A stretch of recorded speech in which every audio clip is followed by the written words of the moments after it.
Good morning students, मेरा नाम अतुल अवस्थी है। मैं व्याख्याता हायर सेकेंडरी स्कूल रुडेरा बालोद से हूँ और आपका इस ऑनलाइन क्लास में स्वागत है।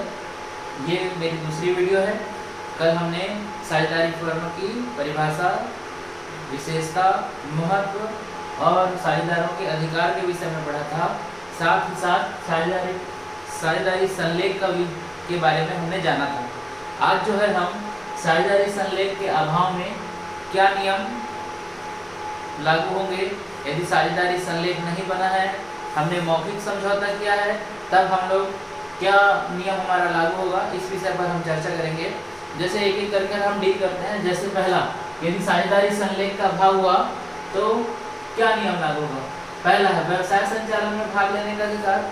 बिल्कुल कोई भी साझेदार व्यापार में, व्यवसाय में भाग ले सकता है, संचालन में वो बिल्कुल भाग ले सकता है। उसके बाद है कर्तव्यों को पूरा करने का अधिकार। जो जो काम साझेदारों को दिया गया है वो मना नहीं कर सकता कि मैं ये काम नहीं करूँगा, मेरे पास तो कोई समझौता ही नहीं है, मैं नहीं मानता, ऐसा कोई कुछ बोल नहीं सकता है। उसे हर काम को करना होगा यदि उसको सौंपा गया है। मत प्रकट करने का अधिकार स्पष्ट है, कल मैंने आपको और बताया था, आज भी बता देता हूँ। मत प्रकट करने का अधिकार का मतलब हुआ कि साझेदार जो है अपने मत को, उस व्यवसाय के संबंधित कोई भी मत को वहाँ पर वो रख सकता है।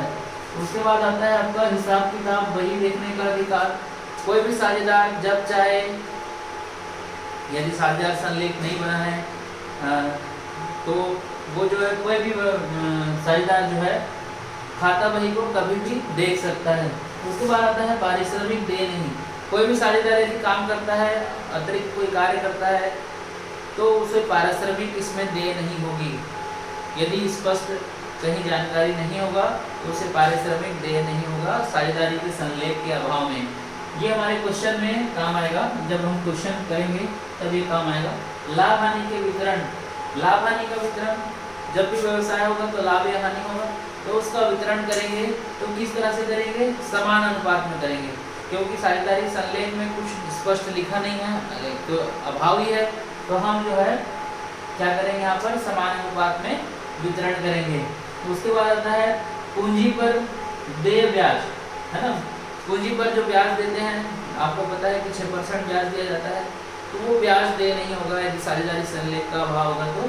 और यदि वो अतिरिक्त पूंजी या अतिरिक्त ऋण लाता है तो वह 6% वार्षिक ब्याज का अधिकारी होगा, है ना। उसके बाद आता है आहरण पर ब्याज।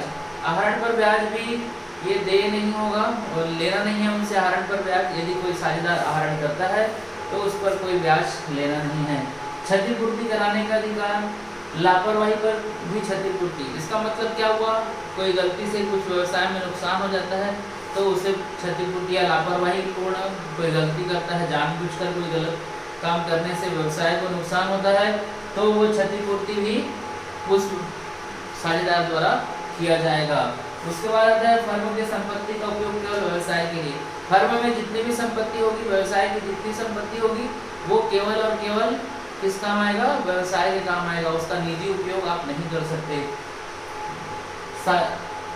उसके बाद देखिए अर्जित लाभ। अर्जित लाभ का मतलब क्या हुआ, यदि कोई व्यापारी है, कोई साझेदार है, वो फर्म के समानांतर कोई दूसरा फर्म चलाता है उसी नाम से, अथवा उस कंपनी के नाम से कोई लाभ कमाता है, तो वो लाभ उसका अधिकारी वो नहीं होगा।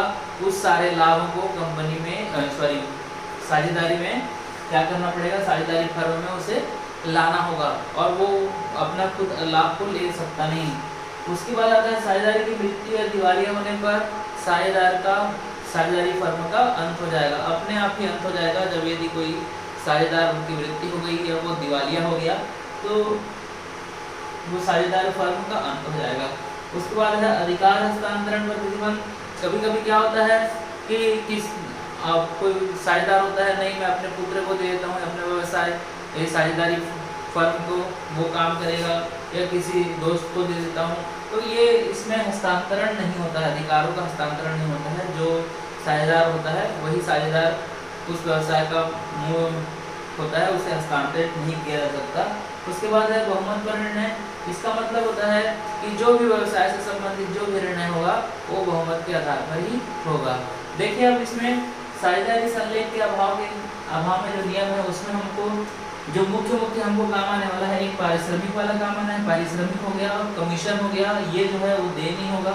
दूसरा हो गया लाभ हानि का वितरण, जब हम लाभ हानि नियोजन खाता बनाएंगे तभी हमारे काम आएगा कि उसको समान, यदि वहाँ पर लिखा होगा उस प्रश्न में कि साझेदारी संलेख का अभाव है या साझेदारी संलेख उन्होंने बनाया नहीं है, तब हम जो है इसका करेंगे। दूसरा है ये, तीसरा ये पूंजी पर ब्याज और चौथा है आहरण। ये हमारे मुख्य चार चीजें हैं। प्रश्न में यही चीज पूछता है। एक ये प्रश्न में पूछता है कि अतिरिक्त पूंजी पर क्या ब्याज है, तो हमेशा कंफ्यूज करेगा आपको, पूंजी पर ब्याज कितने प्रतिशत दिया जाएगा यदि साझेदारी संलेख का अभाव है, या प्रश्न पूछ जाएगा उसके द्वारा अतिरिक्त पूंजी लाई गई उस पर उस कितना ब्याज देगा। तो इस तरह से थोड़ा कंफ्यूज करते हुए आपको प्रश्न देता है, लेकिन फिर भी ये ओवरऑल ये जो है साझेदारी अभाव के नियम में, संलेख के अभाव में ये नियम जो है आपके पास ये प्रस्तुत है। इसके बाद ये यहाँ का थ्योरी वाला पोर्शन यहाँ पे लगभग समाप्त होता है।